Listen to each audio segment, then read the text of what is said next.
Hello, everyone. This is the Mgtow Cowboy. Greetings and salutations. Um, this morning, I have a couple of things I want to say to you guys. Um, I guess I have three things to say.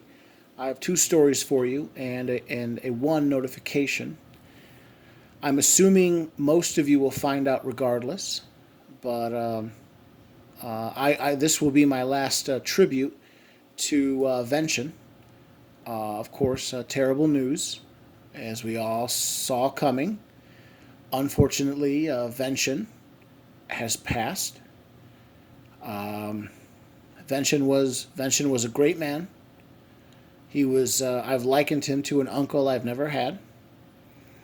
I guess I was hoping that he would live much longer, but and I don't know the circumstances. But someone posted a video on his site.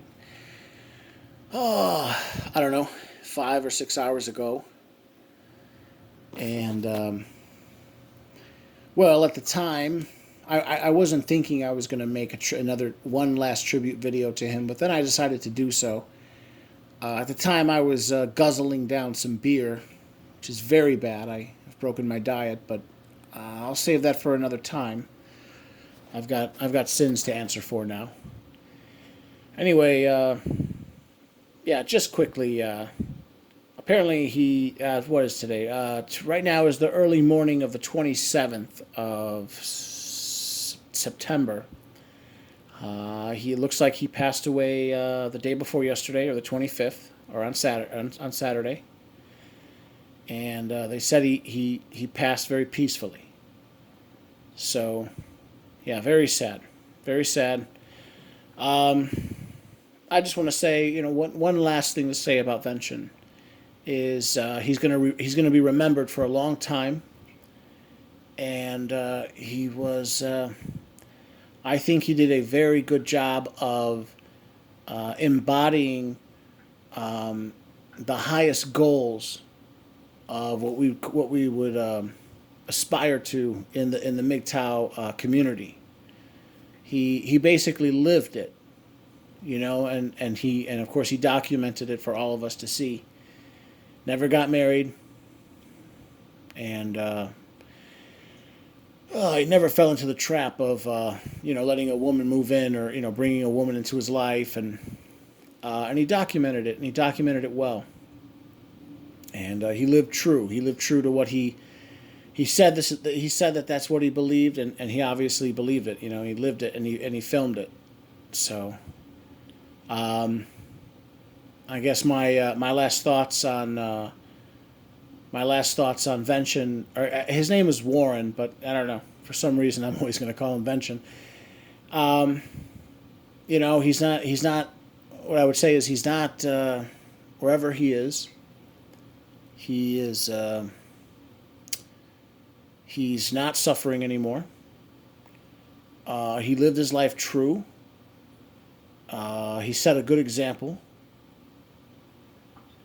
and he was like an uncle I never had. I've said that before. He was like an uncle I never had. He spit a lot of truth. So, and he was a positive influence on my life. So I'll leave it at that. And Vention, if you can hear this wherever you are, God bless you. And I'll leave it at that.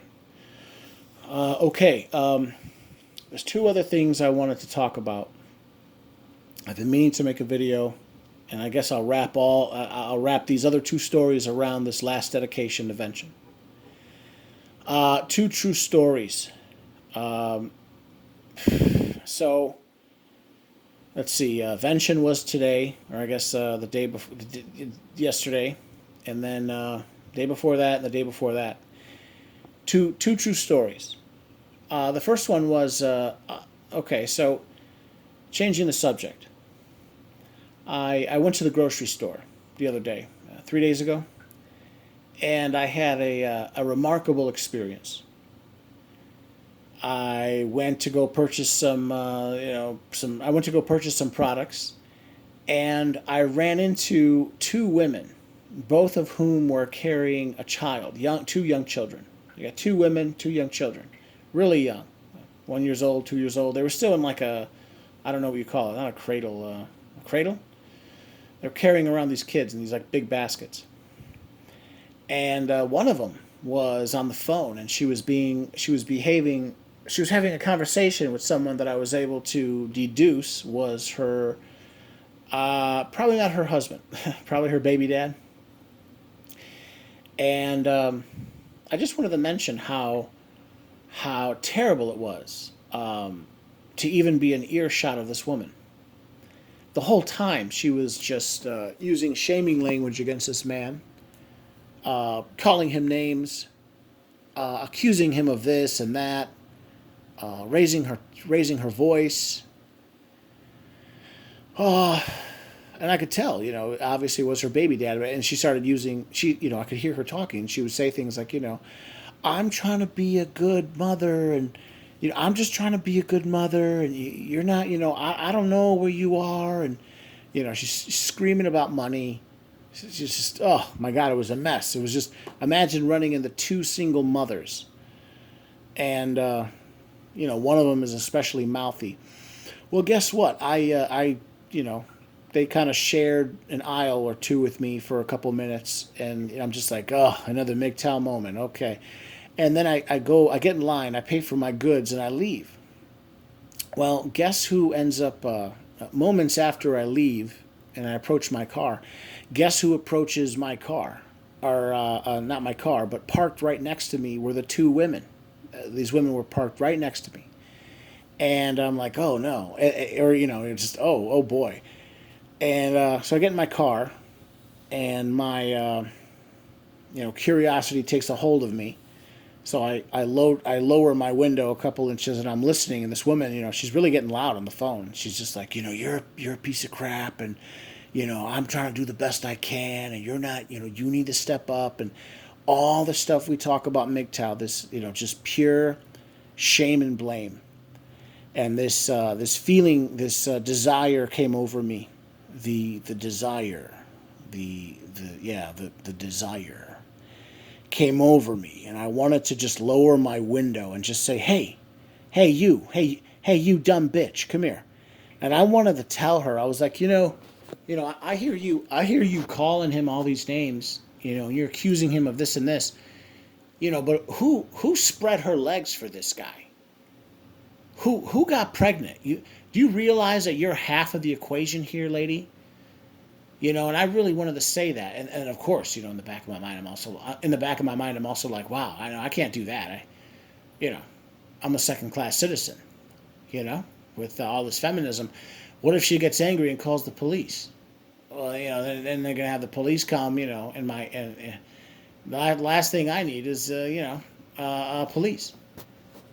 So, it's like the one thing this woman needs is a man to come in and say, shut up, you dumb bitch. Can't you see that this is partially your fault? You chose the wrong guy. And it's just, I wanted to share that with you guys. I see it everywhere. In fact, I think it's a growing problem. I really do. And then I got one more story for you. I ended up just driving off. I didn't get involved. I did not get involved, but you better believe I wanted to. And then like 2 days before that, I was at the gym, and I ran into a Russian. See, I go to a gym here in Chicago, and Chicago can be very ethnic. There are very ethnic neighborhoods. And around a certain area called Oriole Park, it's a far northwestern area of the city. There's a lot of Eastern European immigrants. Think like Polish, Bulgarian, Hungarian, Russian. Anyway, so I run into this Russian guy, and I'm sitting in the sauna, and I'm talking to him, and oh no, I'm sorry, no, I was sitting in the jacuzzi, and I'm talking to him, and he's talking to me about how he was in the sauna a couple minutes ago, and he started telling me, you know, there was this. Okay, okay. Here's what happened. I'm in the hot tub or jacuzzi, whatever. He was in the sauna, and unbeknownst to me, he had some sort of altercation with a woman, and he leaves and he comes and sits in the jacuzzi, and I could see him. He looked the expression on his face. He looked exacerbated. He looked bamboozled and troubled, and so I start making small talk with him. And I in a way, maybe sometimes I think I have the gift of gab to talk, to go up to random strangers, especially men. I'm very good with talking with men. And I start, a little knock and talk, a little tap and rap, I start talking to him. Yeah, what's the problem? Oh, I see that look on your face. Oh, hey, what's going on here? And he starts talking to me. He opens up to me right away. He's like, man, he has this thick Russian accent. And he's like, he says, yeah, this. I was in the sauna. I was sitting in the sauna, and this woman starts threatening me, and I'm like, what? What happened? He's like, yeah, I was sitting in the sauna, and I started pouring some water on the stones. They have these heating stones. They have these two heating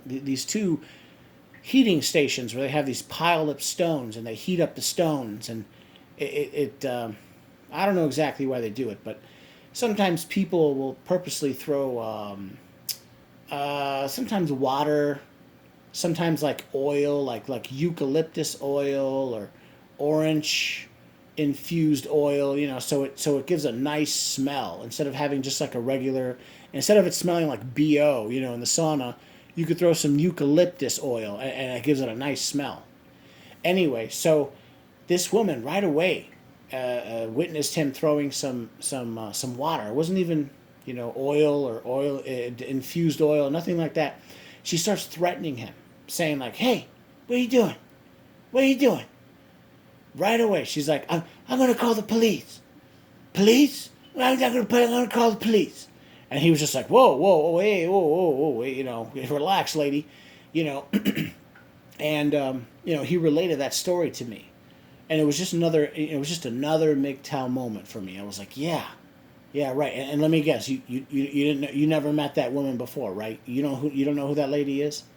No, I didn't know her. I have no idea who she is, and and then he started going off, saying like, "Oh man, I'm from Russia." And I could tell he was from like some former Soviet Socialist Republic, and he right away he was like, "Yeah, I'm from Russia, and man, women are different over there, and man, women are different over here, and man, they're so mouthy and this and this, and he has no idea that I'm a Mgtow, but of course I had to take the opportunity to drop some red pills on him. I was like, yeah, you've heard of feminism, right, partner? And he's like, oh yeah, no, I heard of it. I heard of that feminism. And I'm like, yeah, see, that's what that is. These women are getting out of control. You didn't do anything illegal. Why is it if you didn't do anything illegal, why is this woman threatening you? And no less with the police. And believe me, believe you me, this woman knows. When you threaten to call the police on someone, you're essentially it's like bringing it's violence through proxy. She's basically saying, I want to fucking hurt you, but I'm not going to hurt you. I'm going to call other men to come and hurt you. And yeah. So, I'm sorry, guys. I don't mean to be a downer, but yeah, a couple of sad stories for you guys. Just to recap on, I'm sad to say it. Uncle Vention has he's gone away to that that big I don't know that big place in the sky, and then just before that I witnessed another single mother going crazy, blaming some guy when she's half the problem, but she can't even do the hard work of introspection. She can't even look in the mirror. I just wanted to say something. And then the day right before that, I was I was in the hot tub. I was in the hot tub jacuzzi, and there was a guy sitting in the sauna, and he just gets like attacked by this woman for really no reason, and literally no reason. And immediately she starts threatening him. She's going to call the police and this. And sorry to have such a downer video for you guys, but yeah, true story. It's getting rough. It's getting rough out here. I really think Chicago is just it's really it's really time to move to a smaller place. I think more Republican. So I'll leave it at that. You guys, it's good to speak with you again. I hope you're all well. Yeah, again, I'll leave it at that. This is the Mgtow Cowboy.